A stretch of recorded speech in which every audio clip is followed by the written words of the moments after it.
Welcome to the Susie and Wally Marks Trailblazer Award. Thank you for joining us. Today we get to celebrate people who have created possibilities and paths by stepping into their discomfort and ambiguity that comes with facing adversity. Like you, I'd imagine I have been rocked by many things this year. I've often found myself filled with emotion and then collapsing into exhaustion. Then stepping forward anyway, sometimes energized with a sense of purpose and often running on fumes. From watching the storming of the Capitol to leading this Muslim and Jewish community as a Palestinian in the midst of so much painful loss in my homeland this past May. Feeling overwhelmed by the suffering that I saw, while witnessing my friends worry about their kids being attacked on their way to school for being Jewish. All against the backdrop of ongoing pandemic and the rising tide of hate. How will we keep our family safe? How will we respond to fear, toxic polarization, injustice, especially when we see more of it on the horizon? In response to these questions, NewGround has doubled down on our work. We have focused our programs on owning courage, on highlighting stories of breaking through bias, creating programs about challenges bridge builders face, and relaunching our high school and professional programs because we understand that these times demand this. We've been at the table at the city and county supporting efforts to deepen community for all Angelenos and countering anti-Jewish and anti-Muslim bigotry together. We must all rise to this occasion and recognize those who reach out across divides. We are overjoyed to be able to come together to celebrate Trailblazers and our changemaker today. Samara Hutman perseveres in the face of adversity. She brings teens together with Holocaust survivors to help us imagine how to transform the hardest hate into the strongest bonds of love. Time and time again, as the first Muslim in the United States Congress, and now as the Minnesota Attorney General, Keith Ellison, he has remained at the table, even when fire raged around him. He insisted that persevering was the way forward. 15 years ago, Brie Lascota, now the executive director of the Martin Marty Center at the University of Chicago, made it possible for our program team to watch other experts in action as she mentored us through facing the hardest conversations. What she did for NewGround, she has done for countless programs and institutions here in Los Angeles, across the United States, and around the world. And during the Troubles in Northern Ireland, Reverend Gary Mason of Rethinking Conflict experienced some of the deepest hate and violence and helped his people find a way through it. Gary brings skeptics to the table. He lets them feel the power of the space. And when the time comes and others in their circles doubt the work, those same skeptics speak up to the significance from their own experience. All of our honorees have invested in building capacity to carry us through conflict by transforming it into an opportunity to clarify and problem solve. This is the heart of NewGround, because we see conflict as natural and inevitable, as part of relationship, that we don't have to be stuck and that we can work through it. We are inspired and fueled by our holy texts, which say, "It is not upon you to complete the work, but you are not free to desist from it." From the Mishnah and from the Quran, the true test of diversity is to race against each other doing acts of good works. We are grateful to all of our sponsors for making today's event possible. We're also deeply grateful for all of the donations and contributions that have come in. And thank you to all of our volunteers, especially Arman Ismail, our staff, and the leadership of our board of directors. Sometimes the work feels impossible, and yet we persist. With compassion, with love, with respect, and with one another. Together, we trailblaze. I'd also like to invite you to Breakout Rooms following today's formal program. Bree, Gary, and Sumera will each have their own breakout room where you can congratulate them and celebrate. Thank you for joining us.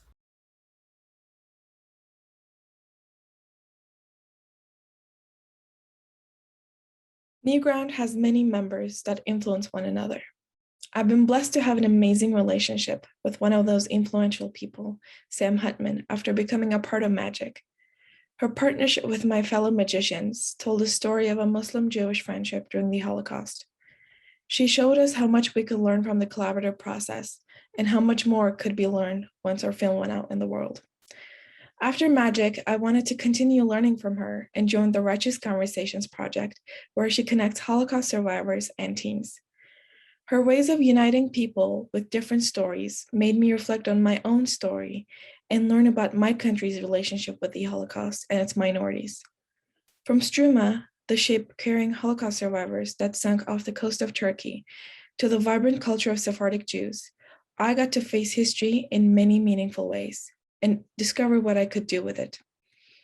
Her precious mentorship is shaping the person I'm becoming, and I know that this is the case for many other people. She's raising a new generation that will carry the mantle of building bridges. Her dedication and passion to her work is inspiring us every day. It is now my pleasure to present you with the NewGround Changemaker awardee, Samara Hutman. Before I met NewGround, I didn't know any Muslims. I hadn't even really met any Muslims, which today feels odd to say, but it's true. I definitely knew a lot of Jews, and I had met many, many more. But there was not one Muslim I would call a friend. In 2011, my work as the co-founder and director of the Righteous Conversations Project led me to NewGround, which was founded in 2006 to create a national model for healthy relations, productive engagement, and social change between American Muslims and Jews. Our goal at Righteous Conversations Project was to nurture relationships between teens and the last generation of Holocaust survivors for creative collaboration and dialogue about the pressing issues of our time. One teen and one elder at a time, we worked to nurture relationships centered around collaborative media projects that would be shared with the world through social media and film festivals and through organizational partnership.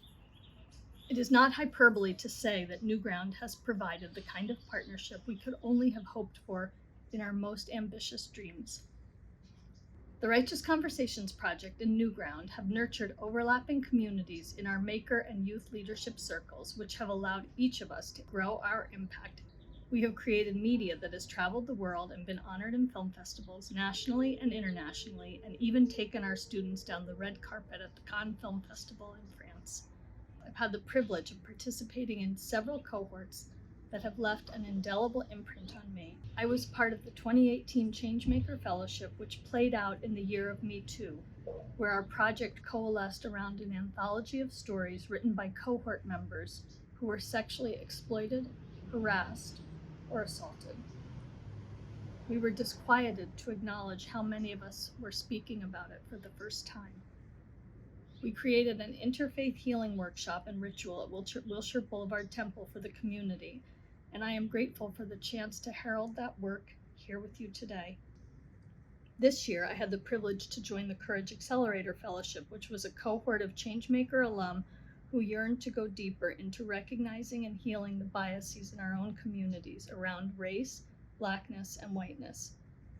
In the way NewGround has perfected, we too, Muslims and Jews, were not afraid to go to the hard places and look at where we were failing each other, where we could listen, learn, grow, and do better.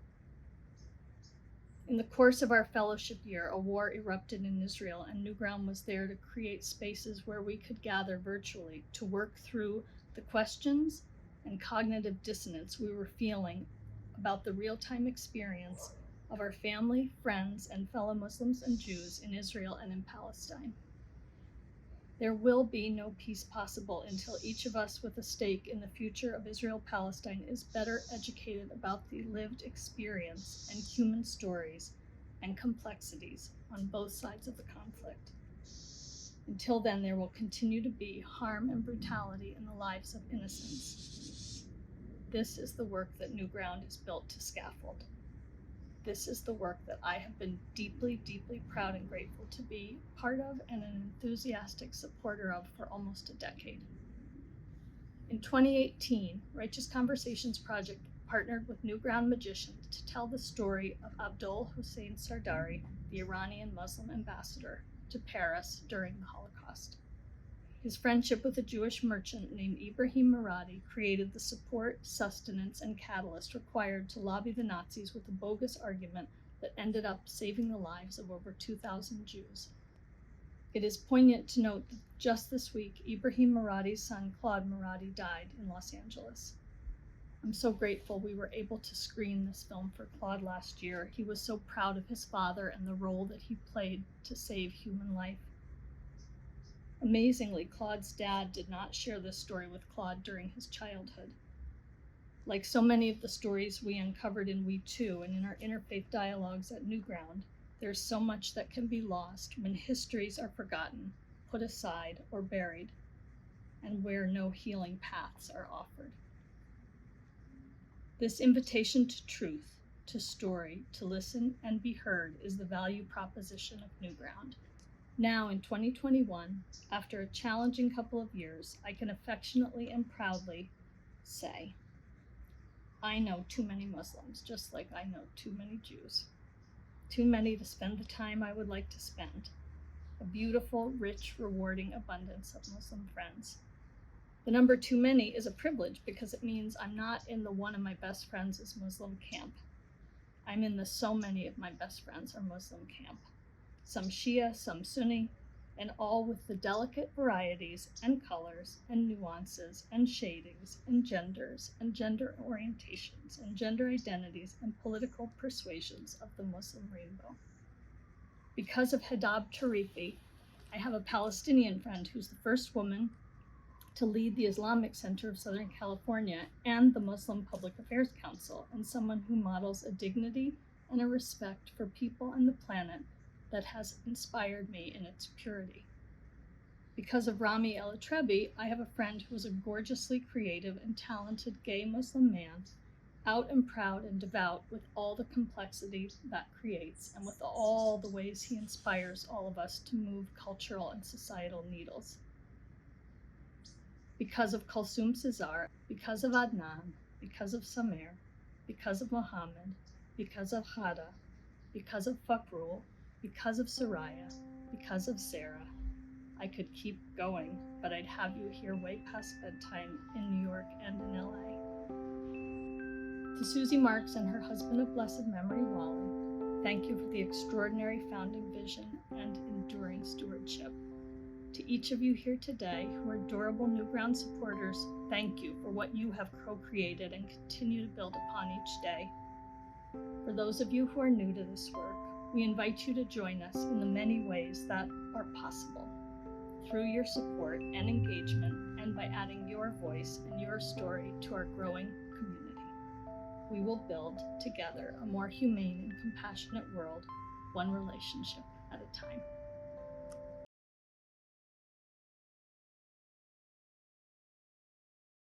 Greetings and welcome again to the 2021 Susie and Wally Marks Trailblazer Awards. My name is Umar Hakeem Day, and I am a NewGround alum. Congratulations, Samara Hutman, on your Change-Making Award. One of the definitions for leadership I learned is taking action where there is no action. This next Trailblazer recipient has done so for not only his community, but also for the nation.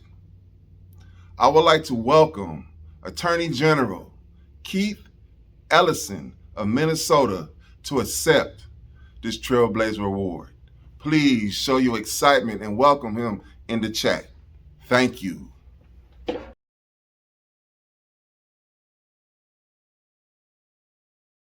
Hello, everyone. This is Keith Ellison, Attorney General for the state of Minnesota. And I just want to acknowledge how honored I am to receive the Trailblazer Award. You know, I think that the work and the mission of the Jewish Muslim Partnership for Change is so critically important. And I want to thank the people who have founded this organization and are working every day to build it and strengthen it. We need more Muslim Jewish partnership, as well as more Muslim Christian, Muslim Jewish, Hindu, Buddhist, every faith tradition, as well as no faith.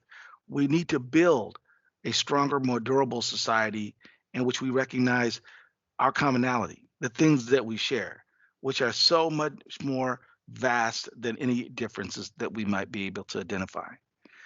The Muslim Jewish partnership is a partnership that says we are both minority religions here in this United States, and we both have a right to practice our faith as we see fit and be free of discrimination because of it. This coalition, this partnership is essential and it is important. And I just want to say that I thank you for pulling together this critical partnership. You know, I've been a trailblazer in some ways, but I hope the way that I'm remembered as a trailblazer is one who stood for justice in the face of injustice. It's true that I was the first Muslim to do this or that, or the first Black person to do this or that. Those things are not nearly as important to me as the opportunities I've had to stand up for what is right despite the odds. I can tell you, and I'm very proud to tell you that I'm so proud of the team that came together to stand up for justice for George Floyd. Fact of the matter is, history was on the side of Derek Chauvin when he crushed the life out of George Floyd. History was on his side because so often people like Derek Chauvin are not held accountable for doing horrendous acts and atrocities against people like George Floyd. And yet we were able to prevail on that occasion. What we have not done yet is achieve a state of justice and true brotherhood and sisterhood in a society that is purportedly based on liberty and justice for all. We have yet to create that beloved community that Martin Luther King dreamed about so many years ago. Bottom line is that we have to come together as a community in partnership so that we can ensure the world against anti-Semitism and anti-Muslim hate, both. Both of them are cancers. Both of them are dangers to the well-being of our society, and both of them undermine the human dignity and respect that we're all entitled to. So I just want to say with great pride that the work that you're doing is critical. I certainly do support it, and I am quite honored to be the recipient of the Muslim Jewish Partnership for Change and the recipient of the Trailblazer Award. I will try to live up to it. Thank you.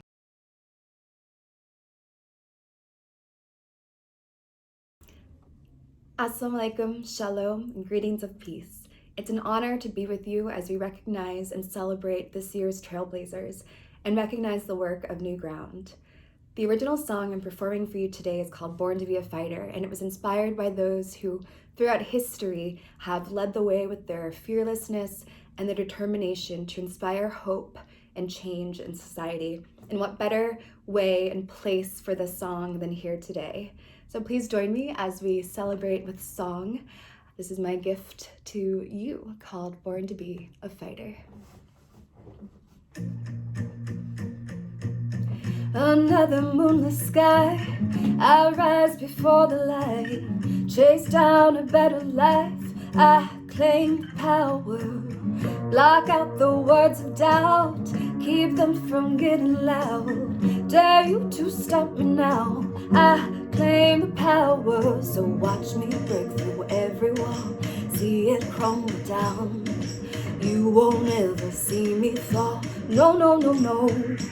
I'm born to be a fighter, lift my head up higher, forged inside the fire, I am a warrior, oh, oh, born to be a fighter, oh, oh, born to be a fighter, oh, oh, born to be a fighter, oh, oh, born to be a fighter. No target is too far, I'm aiming for the mark, been reaching from the start, I'll be victorious, bring on the sticks and stones, I've learned to take control, you'll never break my soul, I'll be victorious, so watch me break through every wall, see it crumble down, you won't ever see me fall. I'm born to be a fighter, lift my head up higher, forged inside the fire, I am a warrior, oh, oh, born to be a fighter, oh, oh, born to be a fighter.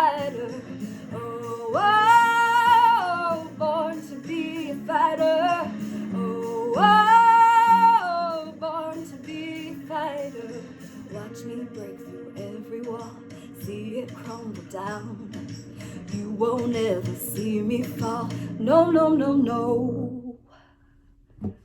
Thank you.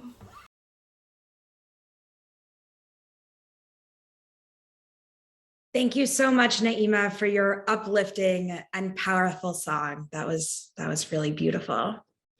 I'm Shachar Cohen-Hodis, a Magic alum, and I was actually in the first Magic cohort as a sophomore in high school when we came up with the name Muslims and Jews Inspiring Change.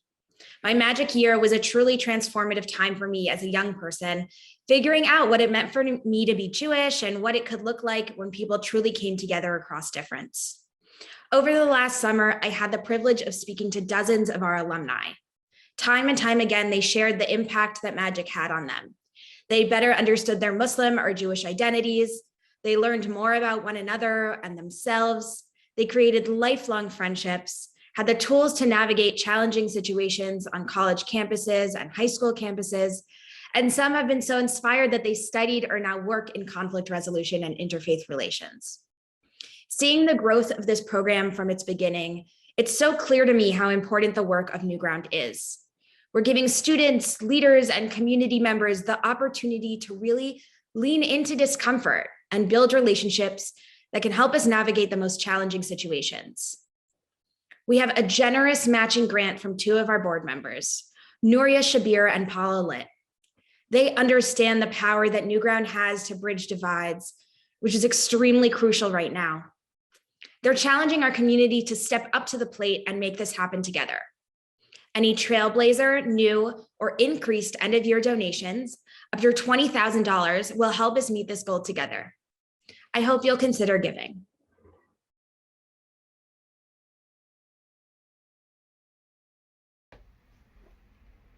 Congratulations, Attorney General Keith Ellison, on accepting the award for a Trailblazer. We are in gratitude of your leadership and service to the country. Naima, your voice is beautiful. The song is extraordinary, inspiring. Thank you. Audience, keep in mind this is also a fundraiser. By helping NewGround reach the goal of $20,000, there are donors who will match the funds so NewGround can continue its efforts, not only here in Los Angeles, but across the country. Earlier, I mentioned that there's a definition for leadership of taking action where there is no action, Manuel Pastor. These next two action takers have done just so, Bree Lascota and Dr. Reverend Gary Mason. Breeze, I am in awe and very thankful for your blueprint for leadership. Not only have you helped build NewGround, you have also co-founded American Muslim Civic Leadership Institute, affectionately known as AMICLY, and I am an alumni of both orgs. The skill that you trained us to have difficult conversations is a much necessary ability to have in today's times. And for that, I'm thankful, and all the other Muslim Jews who have listened and benefited from your blueprint. Thank you.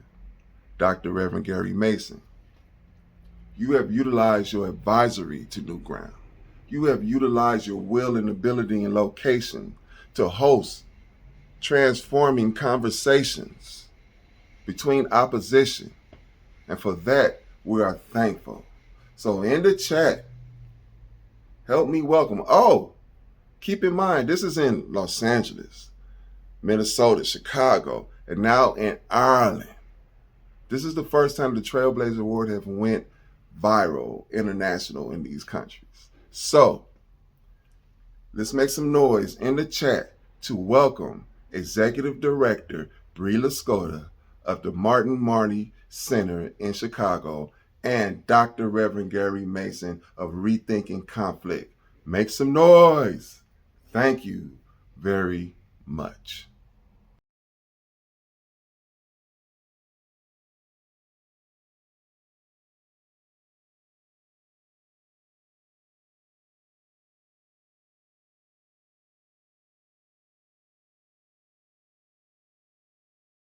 For me, Bree, I have inhabited a lifetime now, since I was a little boy, contested spaces. The kind of Northern Irish conflict, as you and I know, of those normal brands of chaos of land, identity, and religion, always bubbling around below the surface, many, many times above the surface. And I guess something I learned in the last couple of years, just a colleague actually in Florida talked about a TED talk, which actually I hadn't seen, with the title, which I'm sure you've seen, Beware of the Danger of the Single Narrative. And I guess like many people growing up in contested spaces, I knew one narrative. It was my narrative. It was undoubtedly carved in stone, and it was the right narrative. It's interesting when I look back now, I breathe through the kind of corridors of time. I went initially to a primary school in our Irish space, age 4 to age 11, and then began, I guess, what you call in that US context, at high school, which here begins at 11 through to age 18. It was an all-boys school, and when I look back on my school photographs of my boys' class, I go, dead, dead, dead, dead, dead. You know, a group of like 25, 30 boys. And so many people that got caught up in this bloody sectarian cockpit. We ended up with a bloodbath here for almost 30 years.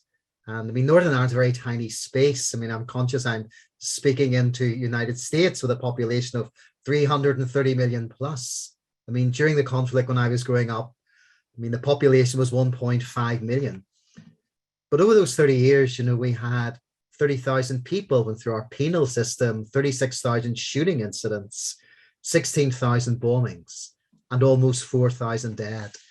And I do remind American audiences there, Brie, if this conflict in my space had have taken place in the United States over a 30-year period, you would have had 700,000 dead in the United States, 6 million political prisoners, 7 million shootings, 3 million bombings. And I suppose what drives me as a human being, I really don't want to dump all this debris of toxic religion and toxic politics on another generation. As I look at my kids, the lives they live are very different to the life I lived when I was growing up as a kid in the 70s. Like in 1972, Brie, we had a terrorist incident every 40 minutes, like every 40 minutes. So what motivates me or what compels me or what drives me is, I suppose, the belief that it can be different, and to try to look at some of the things we've learned very painfully, the things we got right, the things we got wrong, continuing my work in the Irish space, but also in the United States and also in the Palestinian-Israeli theater. The Irish peace process is not utopia, but it has been, thankfully, despite its fragility, one of the most successful peace processes in the last 50 to 70 years. And I suppose in tennis terms, I'm returning to serve, Brie. So tell me, my good friend, what personally drives you to exist in these contested, messy spaces in which we live? You know, it's such an interesting question to me, because I don't think that we have much of a choice. Like, it's sort of the nature of human existence, right? We're a sloppy, messy, complicated project. And so what tools do we have at our disposal to make sense of that? Well, we could either choose a politics of domination, right, which is what everybody chooses or has chosen for them, or we could choose a politics of liberation, right, and flourishing. And so it seems just like a really pretty basic choice in the options of what is possible for us to exist as humans. Why would we not choose the better version? It boggles my mind, because I take for granted the notion that we live with conflict, right? Like, conflict is baked into our system. It's a feature. It's not a bug. So how we navigate it and what we do with it is entirely within our control. And that we would choose something other than a politics of flourishing is just so unsettling to me, right? Why would we choose anything different? And so, you know, the choice to exist in this space is the choice to live with some sort of pragmatic hope that the world could be different.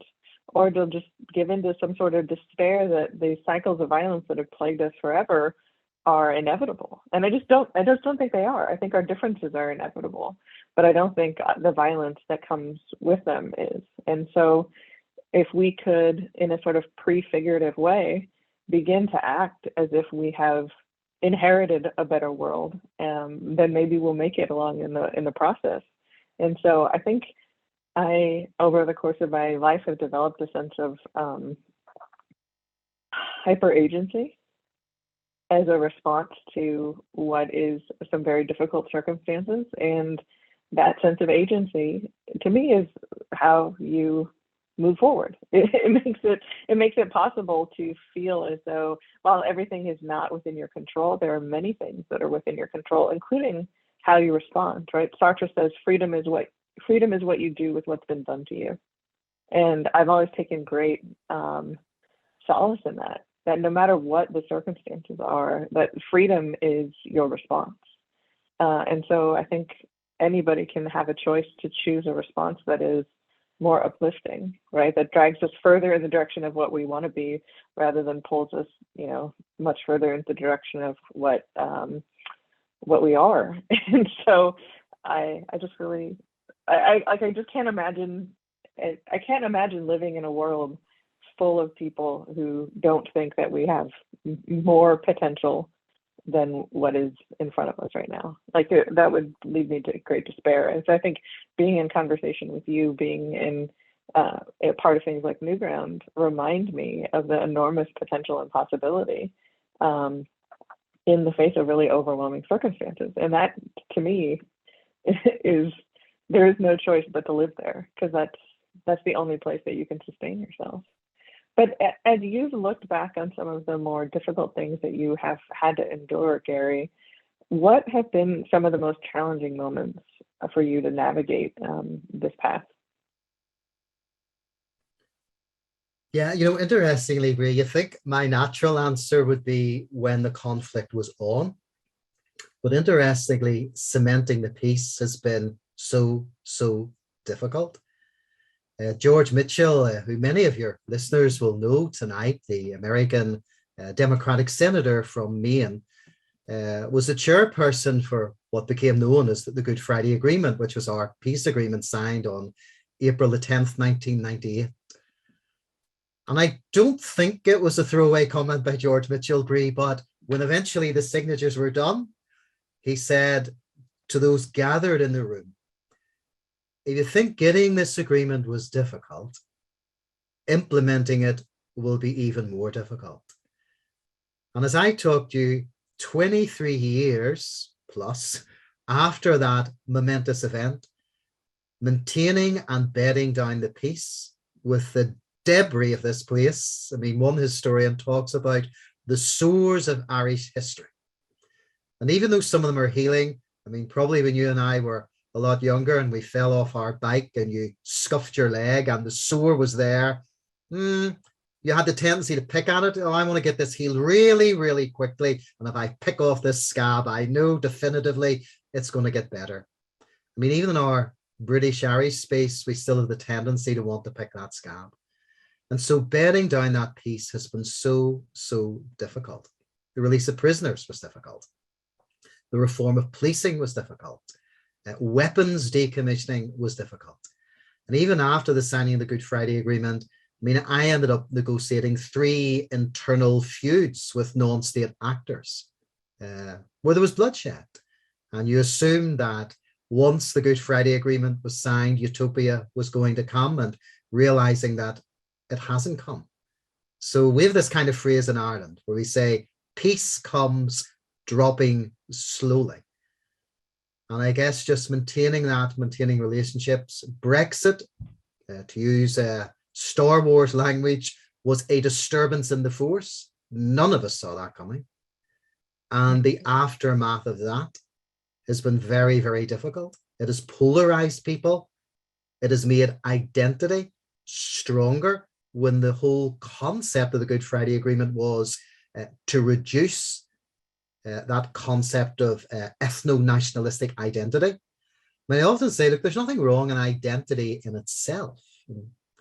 But when we combine identity with ethno-nationalistic superior identity, identity becomes incredibly toxic. And unfortunately, Brexit has done that in this space. And so even this last, June 2016, I mean, the last 4 or 5 years, I've been involved facilitating numerous conversations, trying to make sure what's been a successful, but also a fragile peace process continues to stay on course. And I suppose, Bree, as you reflect back, I guess there've been those challenges, those moments when you've probably said, as I have, being honest, why did I do this? Tell me about some of those, Bree. Why did I do this moments? I can tell you one. I was on my way to an East African country, and I was going to work with a number of youth there, many who had been in the first soccer stadium that Al Shabaab blew up. So its first forays into transnational terrorism was in a soccer stadium in Kampala, while kids were watching the World Cup, and Al Shabaab blew up that soccer stadium. A sort of profoundly cynical act. So I was going to work with some youth who were putting society and identity back together for themselves. And I was going to be on the anniversary of that, which just happened to be a coincidence. And as I was reading about some of the organizations, I saw that they had put out, one of them had shared a statement from a cleric, a religious leader, that there was no such thing as spousal rape, that it was just a made-up thing, and that men should be nice to their wives, but that this was a sort of, this was just a made-up category. And it struck me in the gut that here I was going to leave my family, travel, it takes about 32 hours for me to get there door to door, and invest in these young people who I actually deeply believe that they needed support and investment, but were putting out messages that were profoundly antithetical to every ounce of who I was. And I didn't really know how to reconcile that. I didn't know how to, what choice do you have in that?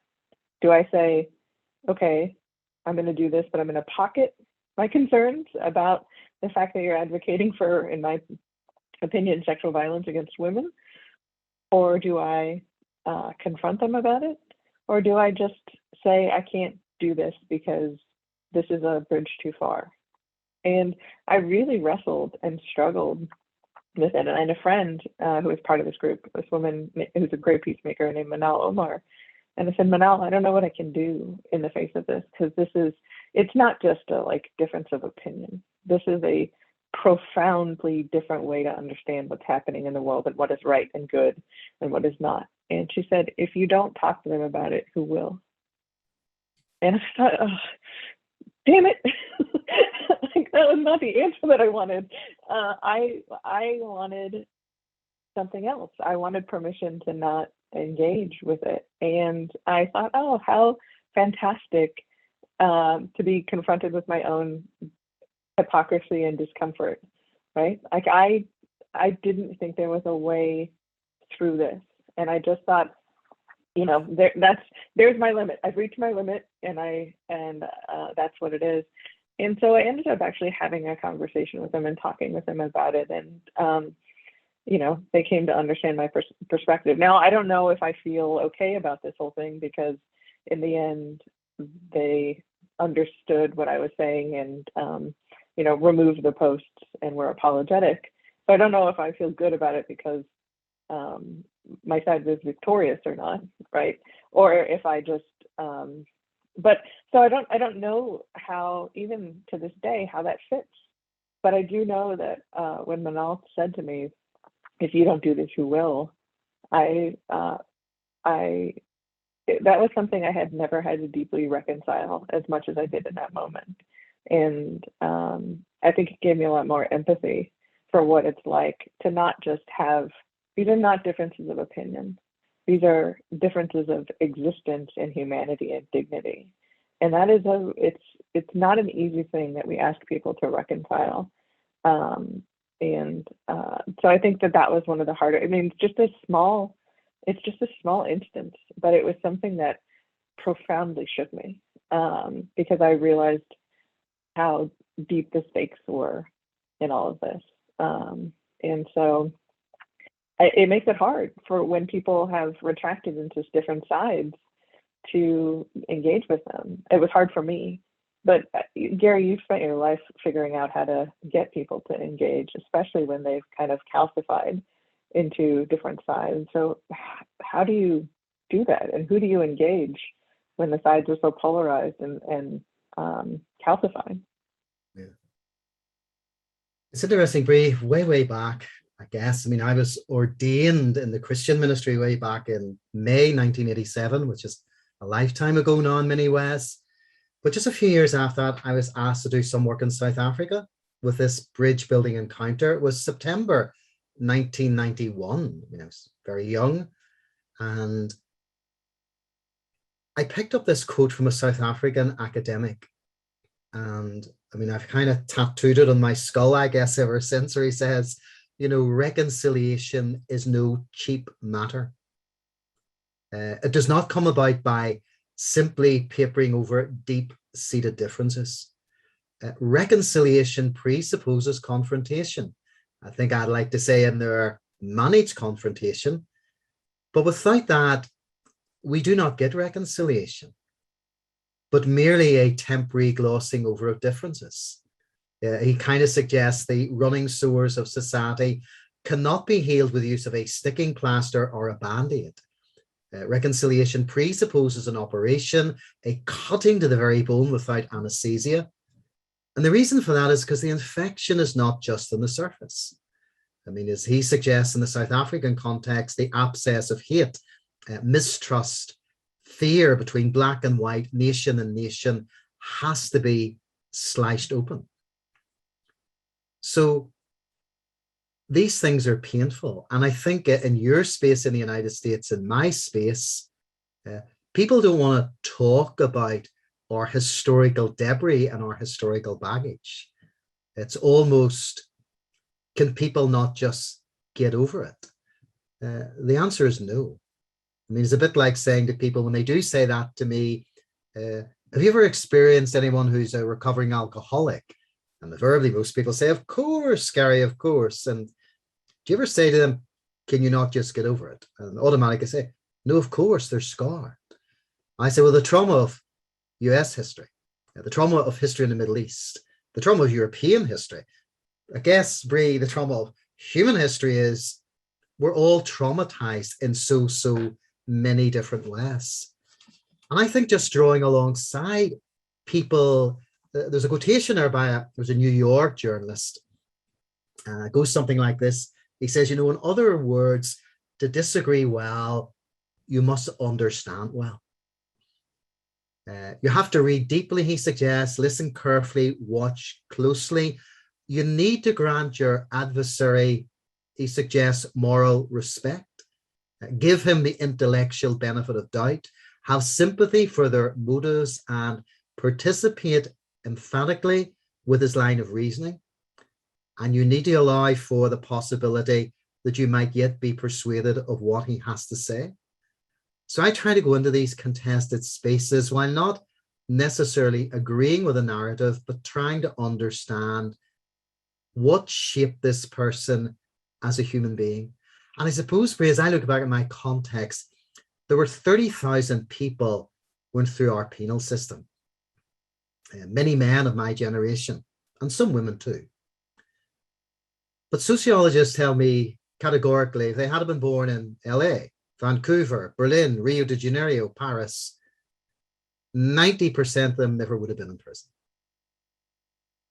So I'm going to ask the question, what was the context in my space that made those people act the way they did? Toxic religion, toxic politics. That's not justifying their actions, but it's trying to help me understand why did these people make what I would say were wrong choices in the heat of the moment and what contributed to that. And I guess what underlines that statistic, all those people who have since been released from prison, those 30,000, only 2% have reoffended. So it's actually saying there was something here. And I mean, as somebody tongue-in-cheek once said, in the late 1960s, someone did not fly over Northern Ireland, spray us off with some form of lunatic gas, and we all woke up and said, let's start killing each other. People don't naturally turn into killers overnight. There's language, there's words, there's linguistic violence, etc., that unfortunately makes people make wrong choices. And I guess for you, Bree, and myself is, how do we redirect? Gently, graciously, how do we give alternatives? And I guess that's part of our role. I mean, tell me about ways that you've tried to provide alternatives for people who at times you just scratch your head and ask, what is possessing you? But something obviously is.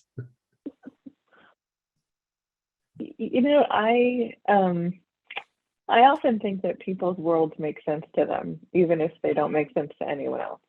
And so I think that that is the basis on which you move forward. I would say, though, that I don't always agree with how people make sense of their world, right? And it's hard for us to hold that in tension, right? There's a lot of tension that exists in these kinds of environments where we think if we understand, it means that we deem appropriate. And so we have to be able to understand something without agreeing to it or agreeing with it. And that is a very hard thing for us to do, because we think if it makes sense, then it might be good. And if it doesn't make sense, then it is bad. But things can make sense that are still bad, right? Things can be good and not make sense, right? Those things are not tied together. So I think that's the first thing. The other is really to know my own limits. There are things that I am not able to engage on. And I think what happens now in our society is that when we say we don't like this, or we shouldn't do this, or we're unwilling to do a certain thing, that we don't leave open the possibility that someone else needs to fill that role. So I remember talking with somebody, and it was around a sort of race and gender conflict. And this person said, I just don't want to do this work. Like, we shouldn't spend time educating this group about another group's experience. I said that's legitimate. It's totally legitimate that you don't want to do that. And it might be that we need someone to do that. So how do you say, I'm unwilling to do this without making it impossible for someone else to do it? And so that's the part of this that I found so troubling over the last 2 decades or so, is that when I first started doing this work, I was the only non-Jew at a Jewish seminary. I was writing on Muslim and Jewish relations. And people sort of treated that with a kind of inherent curiosity, right? Like, oh, that's interesting. Tell me more about that. And over the last couple of decades, that's moved into a space where it's created a sense of suspicion, right? Oh, that's interesting. And it's not followed up with, tell me more about that. Yeah. It's followed up with this sort of empty space because we're not sure what to make of it. And so the idea that we don't have curiosity in our conversations for why or what makes it so or how, and that we're confronted with this, instead of curiosity, with a form of suspicion, I think is a internally unforced error, a form of cultural violence that we're doing to ourselves, right? We're foreclosing one of the great avenues we have in our minds, in our society, which is some level of curiosity, which can be the beginning of a lot of great exploration. So I think that notion that curiosity really does matter, without having to give up on your values, but just trying to understand the world as someone else sees it. You cannot help anybody change. You cannot help anybody's horizons be broadened if you don't understand the way that they understand themselves in the world as they are. And it's just a fool's errand. I mean, it makes dialogue into or engagement into another form of domination, right? If we don't do that. And I think that's the thing that we need to start with. And then a real sense of self-knowledge about what you can and cannot do. There are conversations that I just can't be part of. I'm not capable of them. There are roles that I cannot play and I shouldn't play.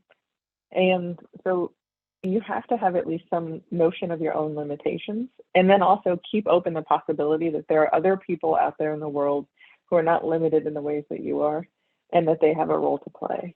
And so we have to resist that kind of narcissistic impulse that the only thing that we like is people who sound like us. Right? The more that I like you is the degree to which you are like me.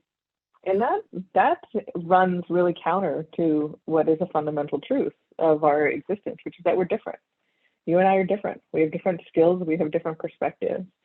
And what we now have enabled ourselves to do is say that if you are not like me, that's a threat, and that threat, it can include that I can use any of the resources at my disposal to destroy you.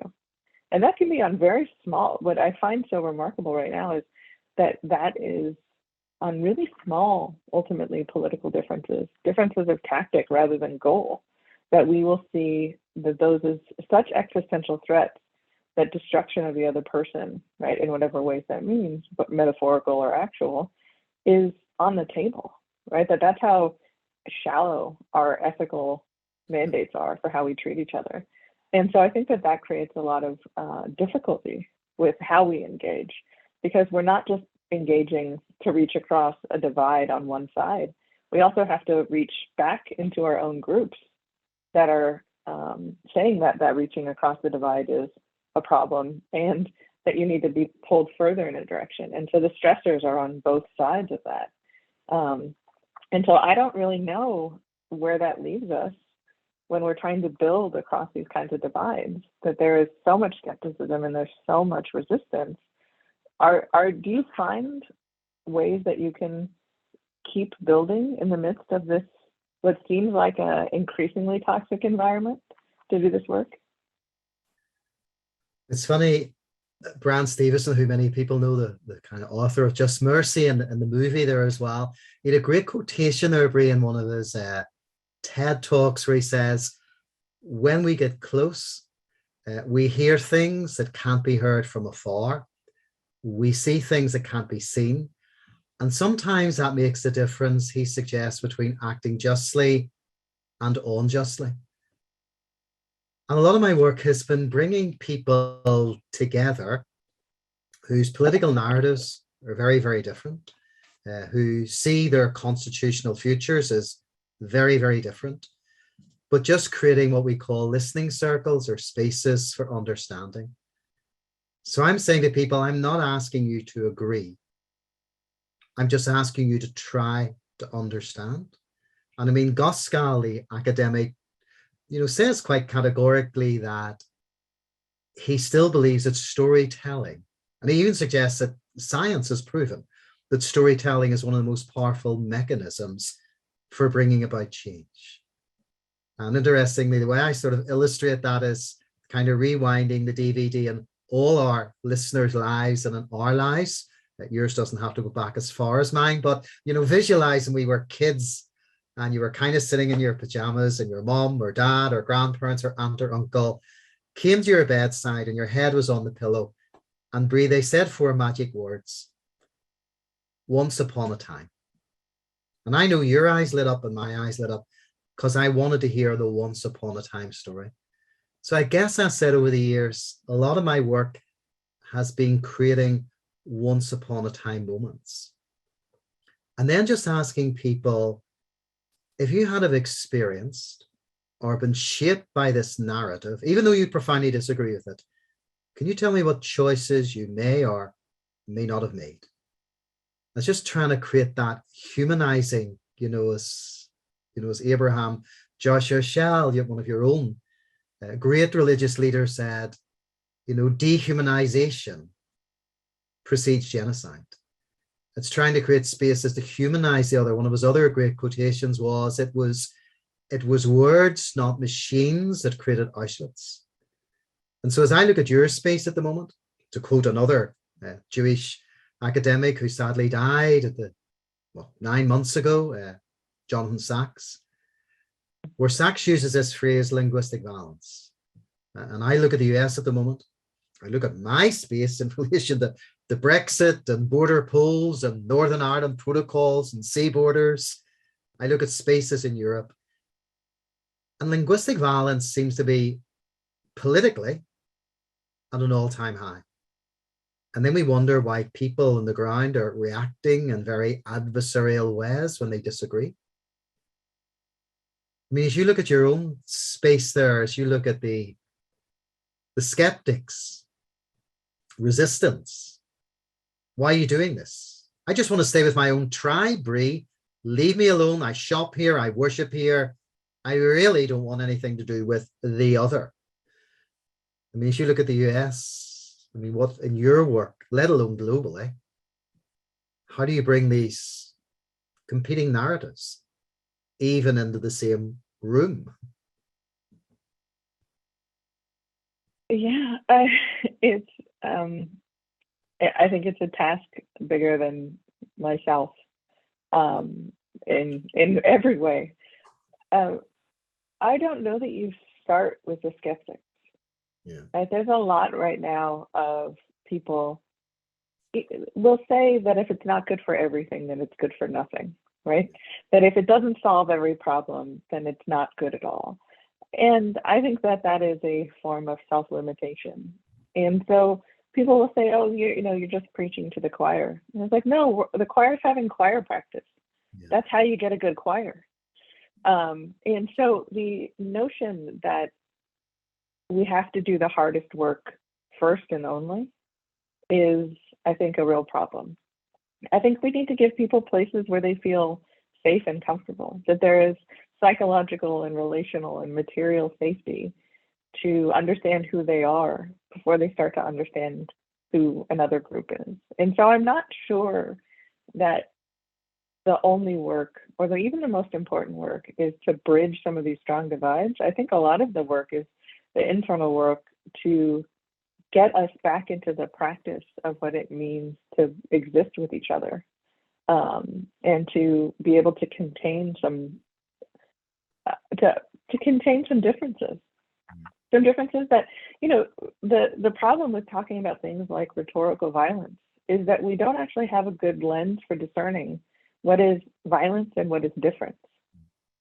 And that makes it that makes the idea of rhetorical violence itself something that can be weaponized, because then it takes every difference to be a form of existential threat, as opposed to actually it being a difference.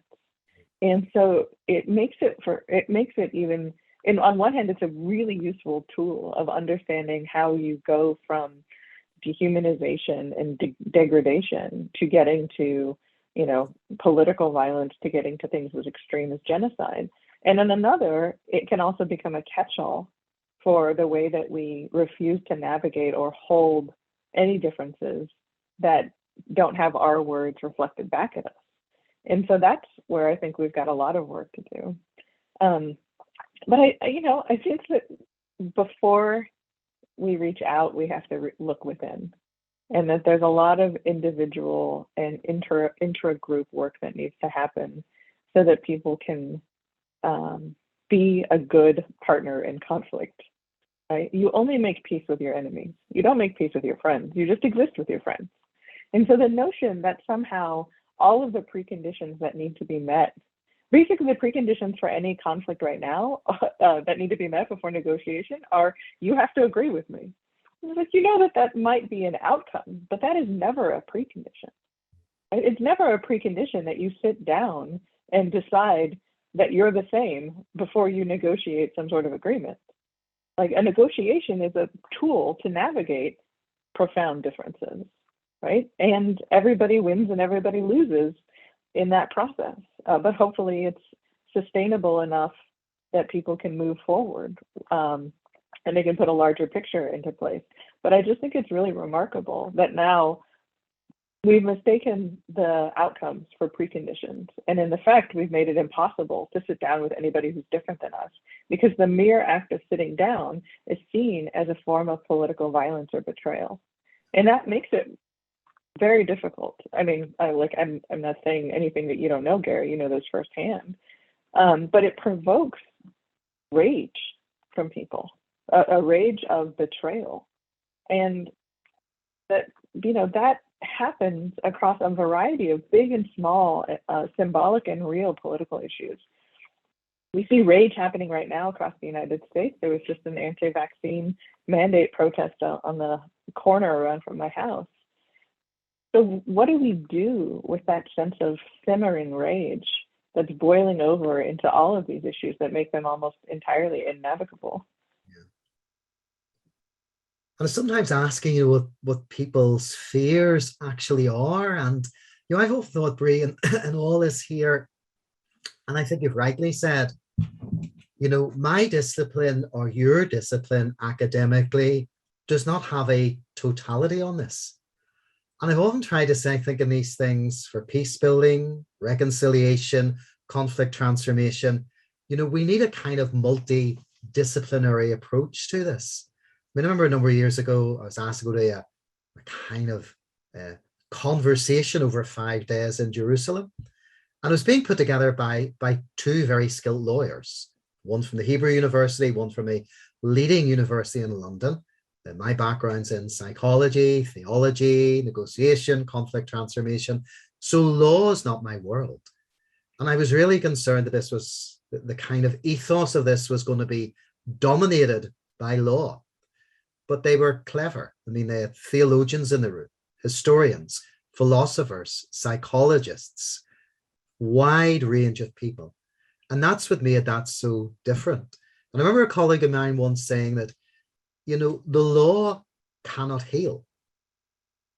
America will never be healed by the law any more than my space will be healed by the law. We need the law, but the law is not a therapy. I mean, the law can, I guess, recreate a space, but the reality is in your space and my space, I mean, law and fact are actually weak when you're dealing with powerful emotions. Like you have mentioned, fear, rage. And how do we create spaces to allow that to spill out more? And what does that actually look like? How do we create some inclusivity where people feel they're actually being listened to and listened to well, rather than just continually dismissed? And on both sides.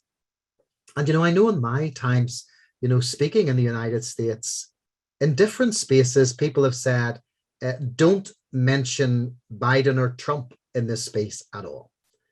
So people don't want to address their differences. I think in religious settings, and I understand religious leaders are terrified that they're literally going to send their church or their synagogue or their mosque ripping right down the middle. So we just pretend this isn't happening. With the resultant effect, nothing gets done.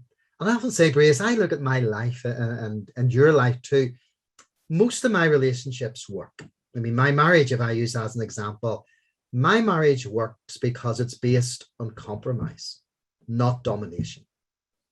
So very simply put, if I dominate my partner, my kids, my grandkids, the relationship's going to implode because no one wants to be dominated. But if it's based on compromise, disagreement, healthy disagreement, trying to find a middle ground. I suppose one of the things about the Good Friday Agreement, which was not flawless, and it's still a work in progress, it tried to create a win-win situation for both sides. So simply, not everyone got what they wanted. Certain people, no, prisoners cannot be released. No, we're not removing Articles 2 and 3 from the Irish government's constitution over the northern part of Ireland. But they were removed. So people realized that if this deal is going to be sellable, compromise was called for. The problem is in your space, and at the moment in my space, compromise has become a dirty word. But many of the people that are against compromise, their lives exist within a family unit, many of them, not all of them, based on compromise. And yet we won't allow those principles that shape us relationally to spill into the public space. And they need to ask, why? Why not? point I wanted to make sure that we don't leave out of this conversation is that I don't hold myself up to be an exemplar of anything, just a practitioner of it. And I think that we exist in a world right now where criticism has its own currency, that people criticize rather than contribute. And that creates a sort of paralysis around actual action. It creates a paralysis around progress. And so the most important thing I think we can ask people to be is just practitioners, right? Don't be an exemplar. Don't hold yourself up as a model around that other people have to emulate. Hold yourself to the sort of difficult position of just being a practitioner, of working through all of the difficulties that all of this entails without really having anything exemplary to offer, just an example of what it means to deeply be committed to something with all of your flaws and difficulties of who you are as a person. So I don't want anybody to feel like that either, that I'm particular in any kind of way, or that Gary, even though his career and his contributions have been immense, that he's some unattainable outside figure, right? The work that he does is work that he's done because of who he is and what he's committed to. And it's also the work that many, many people have done that we don't know their names, we don't know who they are, because they've just decided to make a contribution to this world, making it better than what we inherited. And so I just think it's an incredibly important note in all of this to not keep us in a culture of criticism, but keep us in a culture of possibility and of contribution. Because it's not going to be perfect how we get there, and it's not going to be perfect once we get there. But perfection isn't the goal. It's just better. Better is the goal. And so the only way we get there is by taking the steps, as messy and complicated as they are, and without any waiting for it to be the right conditions or the right time or having all the right skills. We just have to do what we can with what we have in order to make it better. In just a moment, we will invite everyone into breakout rooms to celebrate a little more personally with Bree, Gary, and Sam as we close. But first, we want to thank you so much, Bree and Gary, for letting us in on this rich conversation. We thank you all for joining us today to celebrate our Trailblazers and our Changemaker. And we hold tremendous gratitude for our generous sponsors and those of you who bought tickets and made donations in support of the honorees and of NewGround's work. Thanks again for joining us. And for those of you who would like to offer good wishes to our honorees, Bree, Gary, and Sam will each be in different breakout rooms. You will be invited to move yourself between these rooms. If you would prefer to be assigned, please let us know whose room you would like to be assigned to, and we'll make sure you get there. Enjoy.